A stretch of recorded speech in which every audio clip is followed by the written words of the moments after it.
રઘુ તારી હિંમત આ સાલા પેટ ફૂટલા તે પાછી મારા બાપાને વાત કરી દીધી બધી સાહેબ મેં હું વાત કરી હું વાત કરી હજી પાછો મને ખોટો પાડે તું જો આ તારો છેલ્લો દિવસ હતો તને મેં આગળ પણ વાત કરી હતી કે હવે પછી કઈ ભૂલ કરીશ તો આ ઘરની બહાર નીકળી જવું પડશે અરે શેઠ મેં કાંઈ વાત નથી કરી તમને બધું મનમાં શંકા કરે મેં હકીકતમાં કાંઈ વાત નથી કરી અચ્છા એટલે શંકા મને કરે છે હે હજી ખોટું બોલે છે હે એમ જેવું નથી એવું અહીંયા મારી નાખું ઈ પરાતું છે ને અહીંથી નીકળી જા અરે એવું નથી શેઠ તમે મને એમ જો મારી વાત સાંભળો તમે ખોટા મને ખીજાવમાં હું માફી માંગુ છું તમને કંઈક ગેરસમજણ થઈ છે તમે આ તો ભૂલ થઈ ગઈ હોય કદાચ. બસ પણ ગેરસમજણ વાળી ભૂલ એકવાર થાય હે બે વાર થાય ત્રણ વાર થાય આ 50 વાર ભૂલ ન થાય પણ મેં શેઠ કાંઈ વાત જ નથી કરી હું એ કામ કરવા આવું છું કામ કર્યા કરું છું નપાવટ આ તારા લીધે છે ને મારા ઘરમાં આગ લાગી છે તારા લીધે રોજ અમારે ઘરે ઝઘડો થાય છે પણ શેઠ એવું તમને મનમાં કોને ખબર કેમ આવું ઘડી ગયું તારા મનમાં જે છે ને પેલા તો છે ને તને વાતની કઈ ખબર નથી અને તે ગમે એ વાત મારા બાપાને કરી દીધી છે પ્રોબ્લેમ ન્યા છે તને વાતની ખબર હોય ને તું વાત કરી દે ને તો અમારી વાતે હળવી થઈ જાય પણ તે વાત બીજી કરી છે અરે શેઠ તમે મારે કેમ સમજાવવા તમને સમજાવવાની જરૂર નથી તારે સમજવાની જરૂર છે અને બીજી વાત હવે પછી તો મારાથી મુંડો કોઈ નહીં હોય અરે શેઠ મને કામકા કાઢોમાં એ, અરે પણ હું જાય ક્યાં નોકર માણસ છું મને કોણ કામે રાખશે તો નોકર હતો તો નોકરની જેમ કામ કરાય ને આ ચાપલુસી કરવાનું તને કોણે કીધું તું મને આ મહિનો કામે રાખો હું પછી કંઈક નવું કામ ગોતી લઈ આ મહિનો એટલે આ મહિનામાં તારે હજી હોળી હળગાવી નાખું ઘર બાળી નાખું છે ને એવું કાંઈ નથી તમને કોને ખબર ક્યાં મનમાં સુખ ગળી ગઈ છે બધી નહીં ખરેખર મેં કાંઈ નથી કીધું સુખ અમારા મનમાં નથી કરી પણ તે જે વાત કરી છે ને મારા બાપાના મગજમાં સુખ ગરી ગઈ છે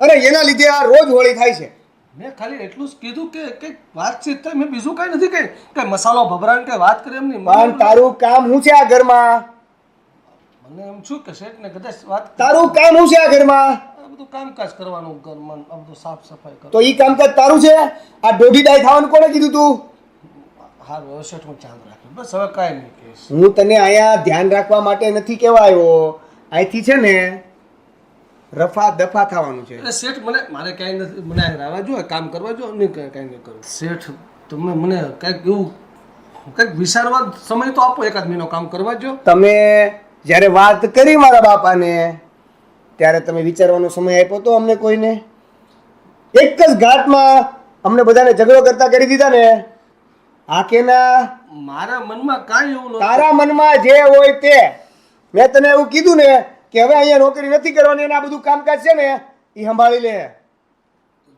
સારું 1 મહિનો રહેવા જો મને કામ હવે હું કાંઈ નહીં કહું 1 મહિનો 1 મહિનો હજી સારું 15 તારામાં શરમ જેવું છે કે નહીં હે તારામાં શરમ જેવું છે કે નહીં 15 દિવસ 1 મિનિટ શું 15 દિવસ સારું 10 દિવસ કામ 1 મિનિટ નહીં આમાં છે ને મારો વાંક છે આ તને પહેલેથી માથે ચડાવીને રાખ્યો ને એટલે આ બધું થયું તને છે ને બીજા બધા નોકરની જેમ જ રાખવાની જરૂર હતી શેઠ એક 10 દિવસ રાખો શેઠ 10 દિવસ કામ રાખો 7 દિવસ એ 7 મિનિટ નથી રાખવાનું જા ચાલ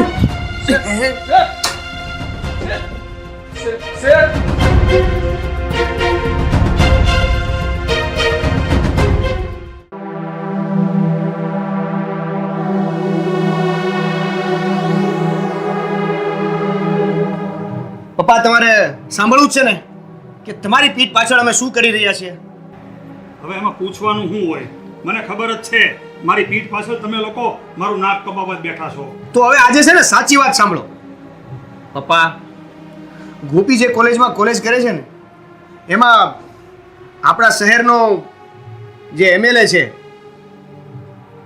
એના પીએનો છોકરો એની સાથે કોલેજ કરે છે એ 1 નંબરનું હરામી છે કોલેજમાં બધી છોકરીઓને હેરાન કરે છે હવે એકવાર એણે ગોપીને પણ હેરાન કરી હતી શું હા અને ગોપીએ એક થપ્પડ મારી દીધી હતી બસ આ વાતને લઈને આપણા શહેરના એમએલએ એની કોલેજના પ્રિન્સિપલને દબાણ આપ્યું અને પ્રિન્સિપલે આને સસ્પેન્ડ કરી દીધી શું ગોપીને કોલેજમાંથી સસ્પેન્ડ કરી દીધી હા પપ્પા હા અરે પણ બેટા આ આ બધી હકીકત આવી હતી તો તમારે મારાથી છુપાવવાની જરૂર શું હતી? મને કહી દેવાય ને જે હોય તે. છુપાવવાની શું જરૂર હતી? કહી દેવાય તમને. અરે પપ્પા, તમને ખબર છે ને, તમને લો બીપીનો પ્રોબ્લેમ છે. હવે આ વાત તમને કરી હોત ને કે ગોપીને કોલેજમાંથી સસ્પેન્ડ કરી દીધી છે, તો તમને ધ્રાસકો લાગે, તમને આઘાત લાગે અને ખબર નહીં તમને શું થઈ જાત. અને એટલે જ આ તમારાથી વાત છુપાવી છે. અમારો કોઈ એવો ઇન્ટરેસ્ટ નહોતો કે તમને અમે અંધારામાં રાખીએ. અરે બેટા, હું જાણું છું કે તમને લોકોને મારી ચિંતા હતી, હું કબૂલ કરું છું. પણ દીકરા, તારા બાપનું કલેજું એટલું નબળું નથી કે હું આ વાત સહન ના કરી શકું. તમારે મને કહી દેવાય બેટા. અરે પપ્પા, આ લોકોને મેં જ ના પાડી હતી કે તમને વાત ના કરે. કારણ કે જો તમને ખબર પડે કે મને કોલેજમાંથી સસ્પેન્ડ કરી દીધી છે તો તમને ખોટું લાગે. તમારા ઘણા સપના છે ને મને લઈને, કે ભણી ગણીને હું ખૂબ આગળ વધું, તમારું નામ રોશન કરું. અને એવામાં તમને જો આ વાતની ખબર પડે કે મને કોલેજમાંથી કાઢી મૂકી છે તો તમારા પર શું વીતે પપ્પા. એટલે અમે લોકો વિચાર્યું કે તમને આ વાત નહીં કહી અને અમારાથી આ વાત જ્યાં સુધી સુલઝે ને ત્યાં સુધી સુલઝાવી લઈએ. હા, અને તમારા ગોપી પ્રત્યેના જે સપનાઓ છે, કદાચ એ આ સસ્પેન્ડનું નામ સાંભળીને ધૂળમાં મળી જાય, એટલે અમે આ બધી વાત તમારાથી છુપાવી. અને અંકલ, એક દિવસ પણ એવો ખાલી નથી ગયો કે ગોપી શાંતિથી બેઠી હોય. એને હંમેશા આ જ ચિંતા થતી કે જો મારા પપ્પાને ખબર પડશે અને કંઈક એમની તબિયત ખરાબ થઈ જશે તો શું થશે. એટલે એનો કાંઈ વાંક નથી આમાં અંકલ. મને તો આમાં સૌથી મોટો અફસોસ એ વાતનો થાય છે કે આ ઓલા રઘુએ મને વાત કરી અને મેં એની વાતનો વિશ્વાસ કરી લીધો. અને આ બેટા, મને માફ કરી દે, મેં તારા ઉપર હાથ ઉપાડી લીધો. મને પપ્પા, એમાં માફી શું માંગવાની હોય? તમને સાચી હકીકત નહોતી ખબર એટલે તમે આવું કર્યું ને. અને આમાં છે ને આ પેલા રઘુરાનો જ વાંક છે. વાત કઈ ખબર હતી ને એને તમને ગમે એ કહી દીધું, અને તમે પણ પાછા અમારા ઉપર વિશ્વાસ રાખ્યા ઉપર તમે કાંઈ પણ વિચારવા મળ્યા, અમારા ઉપર શક કરવા મળ્યા. આ તો ચાલો હવે સારું છે કે મામલો બધો પતી ગયો છે અને સમાધાન થઈ ગયું છે, એટલે ટેન્શન લેવાની જરૂર નથી. એનું સસ્પેન્ડ લેટર કેન્સલ કરી દીધું છે. હવે એ કોલેજ જઈ શકશે. મતલબ ગોપીનું સસ્પેન્શન કેન્સલ થઈ ગયું ને? હા પપ્પા, હા. તમે જ કીધું હતું ને, જ્યાં ખોટું હોય ને ત્યાં ક્યારેય ઝૂકવાનું નહીં. મેં મારો નિર્ણય કોલેજમાં જે હતો ને એ જ રાખ્યો. અને અંતે હા, એમએલએના એના છોકરાને કોલેજમાંથી કાઢી મૂક્યું. સારું કર્યું. બસ બેટા, તું બની શકે ને તો તારા પપ્પાને માફ કરજે બેટા. તું મારા પ્રત્યે ખોટું ના લગાડતી. મને તારી ચિંતા હતી એટલે મારાથી બધું બોલાઈ ગયું. તમે જ સમજાવો હવે પપ્પાને. તમને ચિંતા હતી ને એટલે જ અમે તમને કાંઈ નહોતા કહેતા. હવે તમને આ છુપાવવા માટે અમે કેટલું ગોઠવ્યું હતું એ અમને ખબર છે. હા ચાલો, હવે જે થયું ને એ ભૂલીએ.